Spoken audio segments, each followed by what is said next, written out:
آج انسداد دہشت گردی عدالت اسلام آباد میں مقدمہ نمبر 1032 تھانہ کوہسار مقرر تھا۔ یہ وہی کیس ہے جس میں گزشتہ رات وزیر اعلیٰ خیبر پختونخوا محمد سہیل آفریدی اور صوبائی صدر جنید اکبر خان کے وارنٹ گرفتاری جاری کیے گئے تھے۔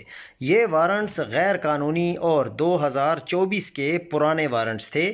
جج صاحب نے واضح کیا کہ انہوں نے کوئی نئے وارنٹس جاری نہیں کیے۔ انہی وارنٹس کی تکمیل کے لیے کل secretariat police Khyber Pakhtunkhwa house گئی تھی۔ پشاور ہاؤس کورٹ کی ضمانت کے احکامات پہلے ہی متعلقہ تھانہ میں جمع کرائے جا چکے ہیں۔ اس کے باوجود پولیس اپنے اوچھے ہتھ کنڈوں اور بے بنیاد کارروائیوں سے باز نہیں آ رہی، مگر انشاءاللہ ہم حق اور سچ کے ساتھ ڈٹ کر کھڑے ہیں۔ یہ ایڈوکیٹ فتح اللہ برکی نے یہ بات کی ہے، جو کہ پی ٹی آئی کے ایک نامی گرامی وکیل ہیں، اور انہوں نے آج خود عدالت میں جا کے یہ ساری کارروائی معلوم کی ہے۔